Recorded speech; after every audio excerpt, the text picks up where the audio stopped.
Yan, welcome sa Bentech. So may nakita akong template na ng to. Sublimation mag. Yan, yung 3D. Yan, dito kay Cyprint and Cut. So ang ganda nung template niya. Yan o. Yan. So eto mga ka-printing, turuan ko kayo ng version ko kung paano gumawa ng 3D template. Version ko to, so yung iba may mga, syempre iba nakaka-gain na ng mas malawak na knowledge sa Photoshop. So ito ano ko lang to, simple lang to. So baka makarelate dito yung mga bago. So nag-ano na ako ng logo ng Red Horse. Yan. So ginawa ko diyan, gumamit ako ng upscaler. Marami naman libre sa internet. Yan, hanapin nyo na lang. Ay, close ko lang tong ibang ginagawa ko. Yan. Close lang natin.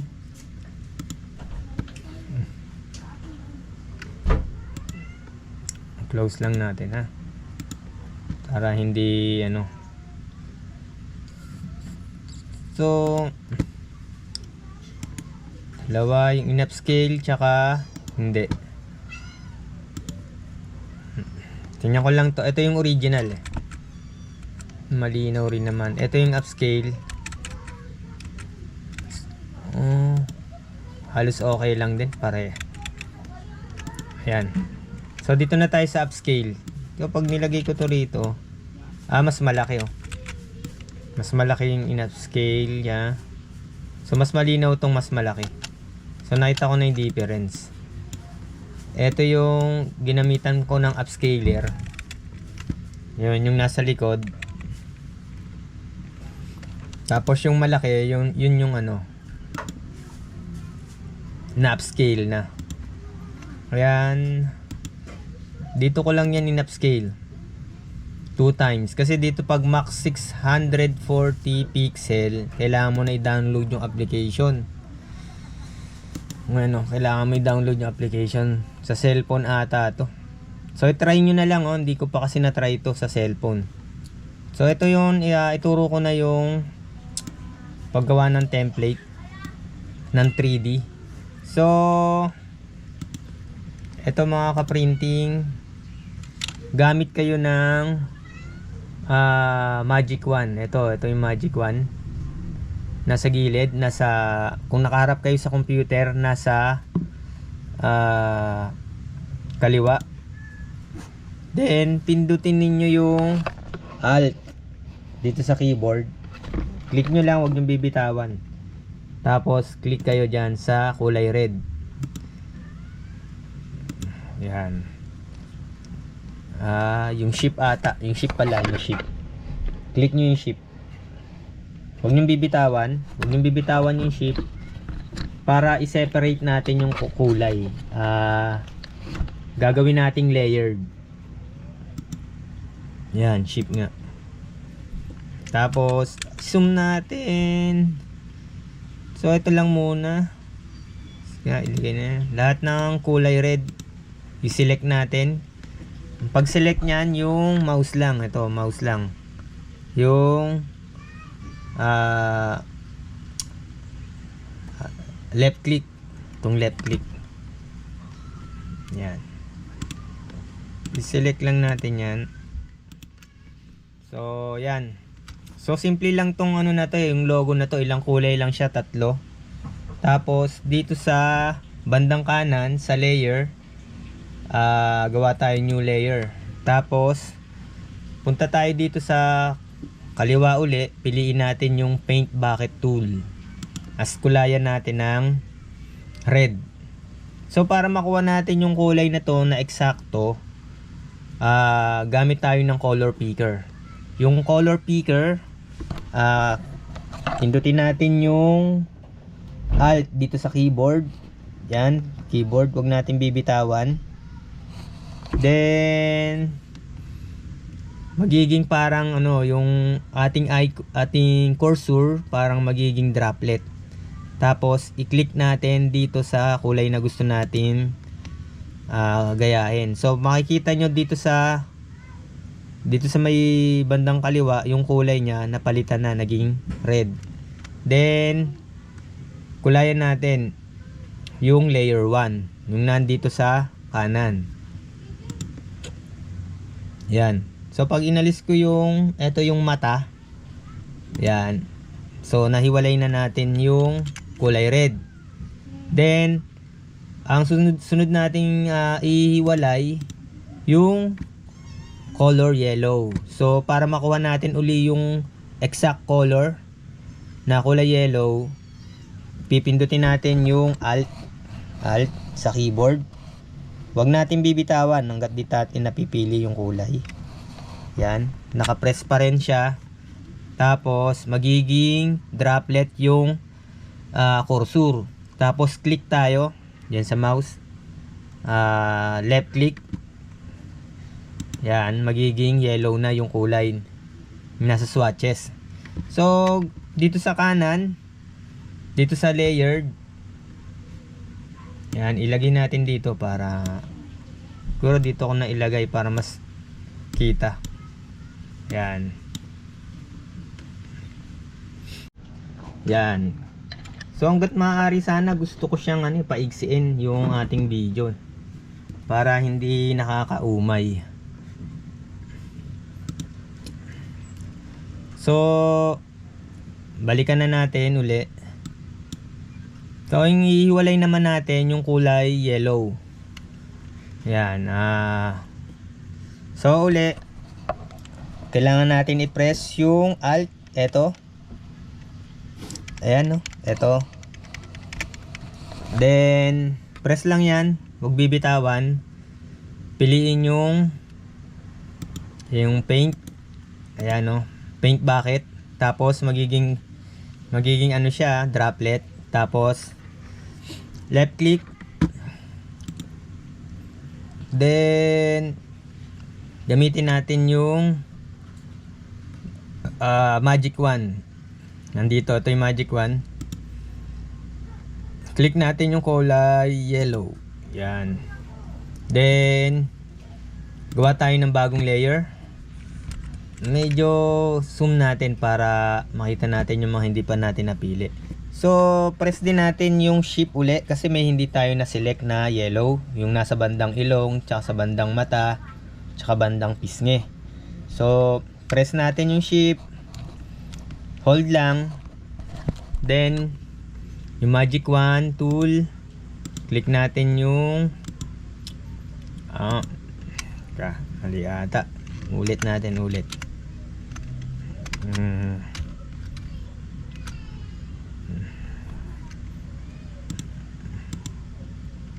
So mali, hindi pala na select.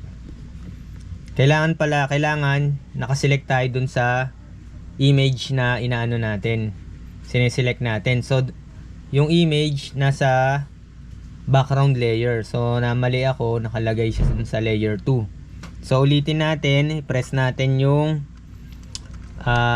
shift dito sa keyboard. Yan, press lang natin. Then yung magic wand, kailangan naka-highlight dun sa ating isi-select. So which is yung layer is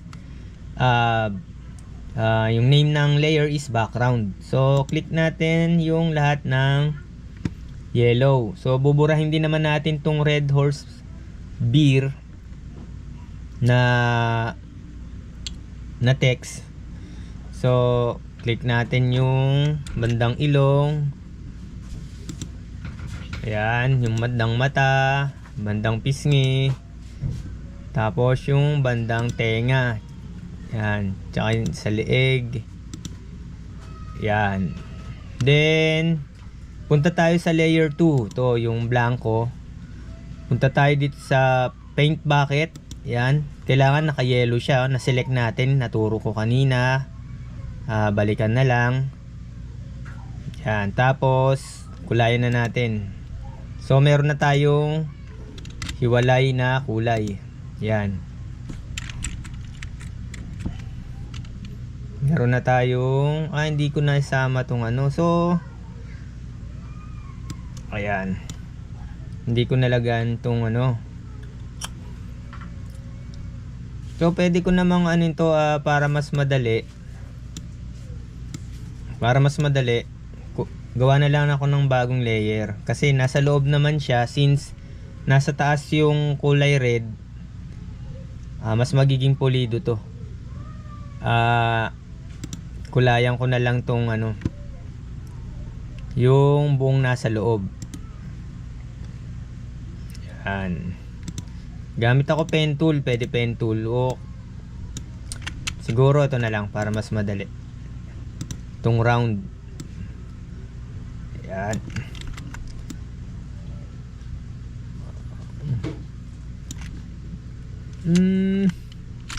Tingnan nga yan. Kasi baka hindi nyo masundan. Ano kaya magandang gamitin? So ito na lang para masundan nyo to. Brush na lang. Kulayan ko na lang. Yan. Yan. Kulayan ko na lang. Para ka lang nagbabrush. Yan. Para masundan nyo lang. So maraming paraan para mas madali. Yan. Tanggalin ko na to. Yan. Kulayan ko lang. Pero may paraan pa dyan para mas mabilis. So yan. So tanggalin ko muna to. Ayan. Kulayan ko na lang lahat yung mga may butas. Yan. May mas madaling paraan dyan So ito lang ginawa ko para masundan. Sana hindi humaba itong video natin, no?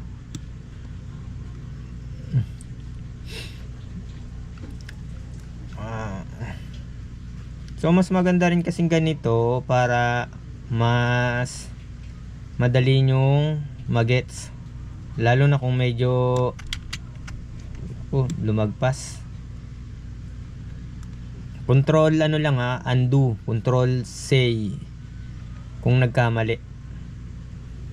Kailangan hindi lumagpas. So para hindi ka magkamaling lumagpas, press mo yung control. Hindi, wag na. Hindi ko na gagawin pala. Kasi baka hindi makulayan yung ano. Ingat na lang na lumagpas. Ayan, ingat na lang.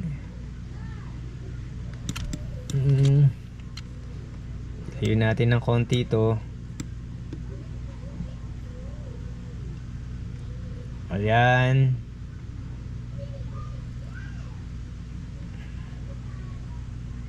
Ayan, nabuo ko na. So, nabuo ko na. Pag nilagay ko yung layer, so rename ko na lang to red. Tapos rename ko yung layer to, double click lang yan pag ni-rename, yellow. So alisin ko na tong pagsamahin ko na lang pala tong isa. Yan. So meron na tayong dalawang layer. Yan. So hindi ko na to, hanap na lang kayo ng appropriate font para dito. So meron na tayong dalawang layer, red and yellow. So i-duplicate natin yan para in case na masira, mababalikan natin yung original para hindi na tayo mag-tracing. So i-save muna natin, baka mawala. Lagay ko na lang sa desktop. Lagay ko red horse. Yan. Ngayon dito sa ito, nakita kong hanap tayo ng iba, yung maigsi lang. Ayun, taga-sundo na lang. Ayan, taga-sundo. Ayan, din natin dito. Balik natin sa para makita natin yung font. Balik natin tong tools sa gilid. Drag nyo lang yan.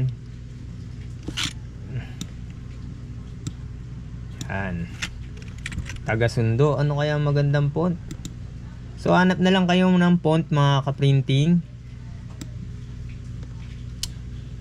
Ito ay sample lang. Hanap tayo rito. Ano kaya magandang font na ilagay dito? Taga-sundo. Taga-sundo ang ilagay natin para maigsi. Try nga natin dito. Ayan. Kailangan kulay black, no? So itong to, palitan natin ng black. Para masigurado tayong black talaga yung kulay. I-0-0 natin tong ano. Ayan, 0, 0, 0, 0. Mali pala. 100 pala. 100. CMYK 100, 100, 100. Yan. Para pure black. Yan. Pinalitan ko dito ng ano. Ayan, black na siya. Ayan. Palitan natin ng font. Arial black na nga lang para mas simple. Ayan.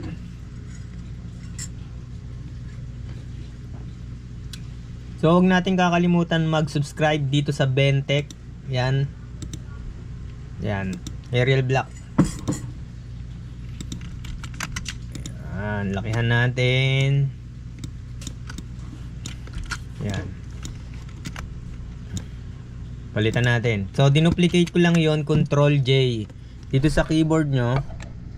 Yan. Control. Tapos J. Maduduplicate na siya. So paano pa ma-duplicate?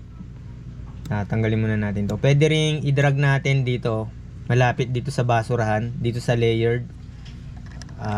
To.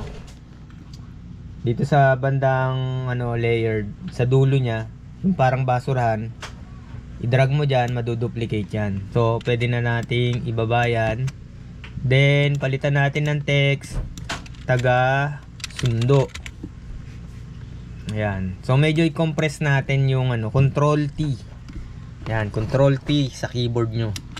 Control T. Tapos eto yung AB, yung horizontal. Palitan natin ng negative 50. Ayan. O kaya negative 25 lang. Ayan. Medyo liitan.